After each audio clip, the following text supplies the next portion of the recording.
Hello everyone, how are you all? I hope you all are fine. So let's look at the Nifty and फिर उसके बाद bank Nifty को सो Nifty अगर देखेंगे 35 point minus था, bank Nifty 115 point minus था and micro cap index 0.54% down था and small cap 0.8। So basically अगर आप देखेंगे फ्लैट टू माइनस था majority stocks.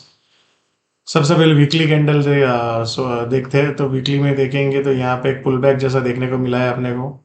Let's look at the daily. So आपको याद हो तो हमने डिस्कस किया था कि ये कैंडल बहुत इंपॉर्टेंट है। यहाँ से फॉलोअप बाइंग आना चाहिए, अगर नहीं आया तो एक बार सेलिंग भी आ सकता है। So let's try to visualize that. So यहाँ पे अगर आप देखेंगे हमने ये गैप अप किया था 22 तारीख को, मंडे को, एंड उसके बाद हम ऊपर गए, फिर ऊपर एंड नाउ भी। अब यहाँ पे अगर मान लो इस तरह से सिनेरियो होता है और फिर ब्रेकडाउन होता है तो एक सेलिंग एग्रेसिव बन सकता है। दूसरा सिनेरियो यहाँ पे ऊपर चले फिर ब्रेकआउट करे तो you can look for loss या। सो यहाँ पे देखेंगे आप ये एरिया मान लो कल इस तरह से ओपन होता है फिर ब्रेकआउट करता है तो I will look for long. दूसरी चीज है इसके नीचे जाके सस्टेन हो जाता है 26,100 के आसपास में, मोटा मोटी ये देख लो आप। सो अगर इस तरह से ब्रेकडाउन करता है तो अभी लुक फॉर शॉर्ट नीचे में 26,050, 26,000 से 25,980। मेरे को लगता है ये एरिया में जाने के चांसेस बढ़ जाएंगे अगर ब्रेकडाउन हुआ तो क्या। एंड ऊपर में इस तरह से अगर गया तो फिर ब्रेकआउट में एक अच्छा खासा तेजी आप लोग को देखने को मिल सकता है, right. So now let's look at the bank Nifty. So bank Nifty यहाँ पे जो अपना सप्लाई एरिया था उसको क्रॉस नहीं कर पाया, वहां पे आया, वहां से सेलर्स फिर से डोमिनेट करने के।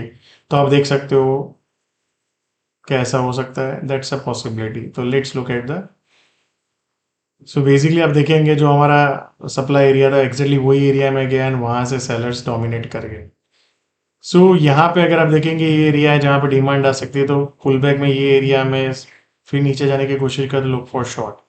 अब ऊपर में ये एरिया के ऊपर जाके सस्टेन होकर ब्रेकआउट करे तभी जाके we can look for long. जैसे मान लो यहाँ पे अगर जाता है और फिर ब्रेकआउट आता है तो you can look for long. नीचे में जैसे इसके नीचे चला जाए और ब्रेक डाउन करे लुक फॉर शॉर्ट। नीचे में 58,960, 920 एंड 58,700 के जोन में। सो ये एक इंपॉर्टेंट एरिया है यहाँ पे आया तो या। और इसको अगर तोड़ा है तो फिर नीचे में एक अच्छा खासा बैंकिंग स्टॉक्स में सेलिंग देखने को मिल सकता है। Now let's look at the micro cap index. Micro cap index अगर देखेंगे जो प्रीवियस सपोर्ट था, क्या वो रेजिस्टेंस का काम कर सकता है, दैट्स अ पॉसिबिलिटी। सो जो सेलिंग देगा तो क्या यहाँ से सेलिंग फर्दर आ सकता है, that's a possibility. So let's see या। स्मॉल कैप देखेंगे तो स्मॉल कैप में भी आप देखेंगे जो प्रीवियस लो था जहाँ से पुल बैक किया फिर ये, तो वही एरिया में आके ये प्रीवियस था और ये एरिया, तो एग्जैक्टली हम वहीं पे है तो क्या पुल बैक आ सकता है, दैट्स अ पॉसिबल। दूसरा एरिया है कि यहाँ पे कॉन्सोलेशन करे फिर ब्रेकआउट आए। सो अभी भी ब्रॉड बाइंग बाजार में ऐसा कोई देखने को मिला नहीं है, स्टॉक स्पेसिफिक है, सेक्टर स्पेसिफिक है। तो क्या हम यहाँ से सेकंड फॉलो सेलिंग तो अपने को वो ऑब्जर्व करते रहना है क्या। So thank you so much and see you all again tomorrow.